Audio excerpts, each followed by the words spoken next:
L'école, la base d'une société, ce qui forge et forme la jeunesse et les dirigeants de demain. Qu'en est-il au Sénégal, dans un pays émergent où l'éducation n'est malheureusement pas toujours la priorité? Qu'en est-il dans ce pays dans lequel nous vivons, où nous représentons l'exception? Tous les jours, nous empruntons le même chemin pour venir chez nous. Tous les jours, nous empruntons le chemin du lycéen français au Sénégal. Mais ce n'est pas ce chemin que nous emprunterons. Nous avons voulu voir les choses en face, des parties du vrai Sénégal. Le Sénégal et ses défauts, le Sénégal et ses espoirs, et surtout le Sénégal et son éducation. Une question se pose alors, quel est le rôle des ressources humaines et matérielles dans la réussite scolaire au Sénégal? L'enseignement secondaire est à l'image du système éducatif sénégalais, c'est-à-dire avec ses hauts et ses bas. Vous pouvez le constater vous-même, c'est un état de faillite. De manière globale, on peut dire que c'est problématique, c'est un domaine à problème. L'enseignement secondaire sénégalais est en train de subir vraiment des crises depuis ces dernières années. Ce serait faire la politique de l'autruche que de vouloir dire que ça marche bien dans le système scolaire sénégalais. Comment en est-on arrivé là? Même si tout n'est pas négatif, le malaise éducatif sénégalais est indéniable. Quelles en sont les causes plus profondes et les facteurs qui y ont contribué? Les autorités n'ont pas accordé toute l'attention qu'ils devaient au système, en amont et en aval. L'État ne paye pas à temps ce qu'il doit aux enseignants. On dit qu'on met 35% du budget. Mais quand on va très loin vers Kédougou, Fongolim, etc., ces 35%-là représentent très peu de choses par rapport à la demande. Ça doit se refléter dans l'éducation. Je ne vous dis pas le cri de cœur que nous ne cessons de dire auprès de nos autorités qu'aujourd'hui, la politique suicidaire, ils sont en train de tuer la qualité dans l'éducation sénégalaise. La volonté politique est annoncée, déclarée, mais faut-il que cette volonté-là soit accompagnée par des ressources nécessaires pour arriver à l'objectif souhaité. Nous ne sommes pas dupes, nous savons que les réalités sont différentes, mais ce qui est important, c'est de savoir qu'il y a un processus qui est enclenché et que d'ici quelques années, notre pays pourra avoir l'ambition, comme d'autres pays, de dire que le premier jour de l'ouverture des classes, les cours démarrent. Il y a toujours ce problème d'accès à l'éducation.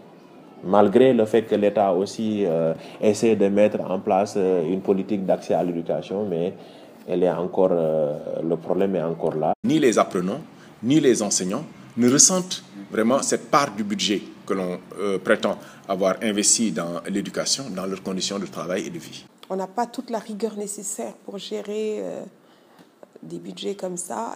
Nous avons comme objectif d'assurer la scolarisation permanente de l'école de l'enfant jusqu'à 16 ans. Tout simplement, l'État dit zéro redoublement. Tout le monde doit passer. Même avec une moyenne de 3, tu passes en CP.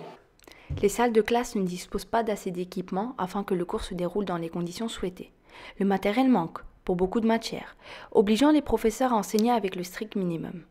À part la craie dont ils disposent, la craie et peut-être la chaise et la table qui est dans la classe, un autre appareil dont ils utilisent pour pouvoir dispenser des cours. On a voulu vraiment ouvrir l'école à tout le monde sans élargir les structures d'accueil.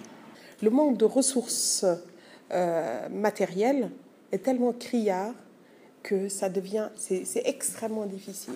Dans certaines localités, par exemple, comme la banlieue dakaroise, on voit des classes qui avoisinent la centaine, voire qui dépassent cette centaine-là. Les conditions sont telles qu'on est obligé de nous contenter de ce qu'on a et on essaie donc de faire avec les moyens de bord. On perd énormément de temps à cause du manque de modernisme et de matériel. Ces matériels-là manquent et ils ne sont pas assez bien entretenus parce qu'il y a des problèmes de budget dans la maintenance, ça c'est sûr. Dans beaucoup d'établissements, ce sont ce qu'on appelle les abris provisoires. Des salles de classe qui sont construites dans des conditions très précaires, non pas avec les matériaux appropriés, mais avec de la paille parfois. Si vous allez dans les autres régions, vous verrez des abris provisoires. Les conditions sont difficiles. Si les gens passent à côté, les élèves ont du mal à se concentrer. Parfois, ils peuvent regarder à travers les bouts de bois pour savoir ce qui se passe dehors. Les classes sont pléthoriques. L'effectif pose problème. les abris provisoires sont liés à l'insuffisance des ressources destinées à l'école. Parce qu'on n'a pas assez de moyens. On n'a pas assez de moyens pour construire assez de classes. De manière générale, la formation des professeurs est à revoir. Certains d'entre eux se retrouvent au poste d'enseignant dans l'élémentaire alors qu'ils sortent tout juste du baccalauréat. Nous sommes à la hauteur parce que sur le plan du personnel, ce sont des enseignants qualifiés. Que la formation de l'enseignant est une formation continue. Mais depuis un certain temps, cette formation initiale n'est plus garantie. On prend des gens à l'université et on les verse directement dans le système. Parce que vous faites une formation avant d'enseigner, vous voyez que d'autres viennent sans formation, ils enseignent.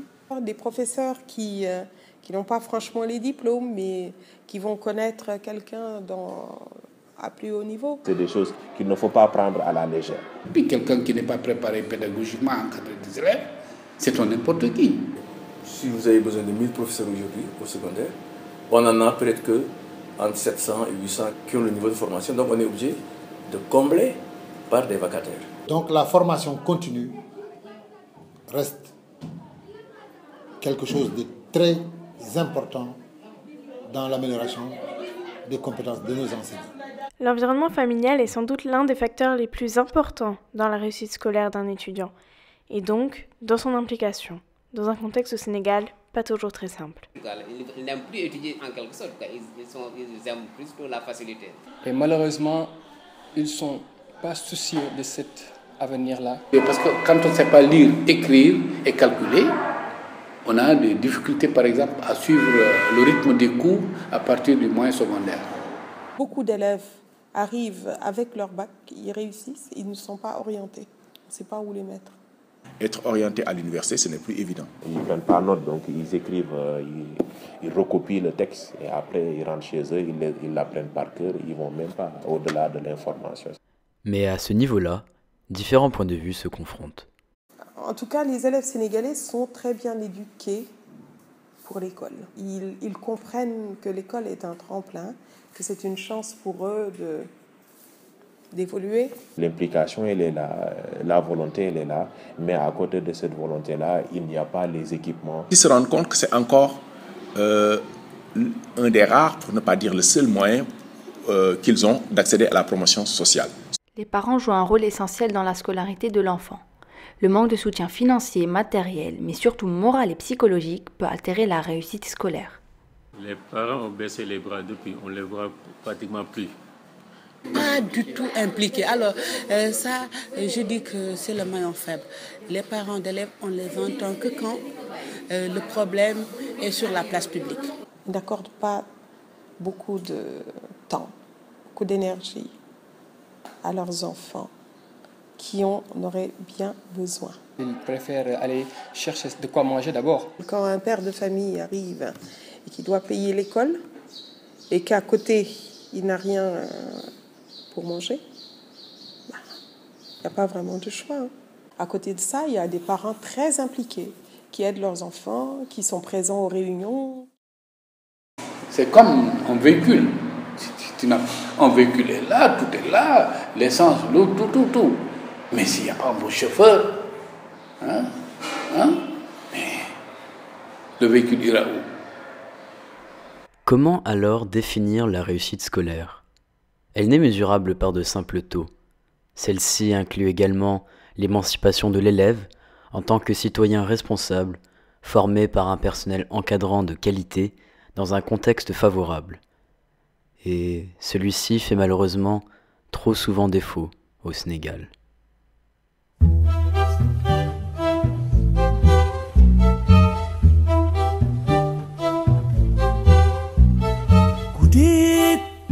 Masa gude jadi mana konto masa gude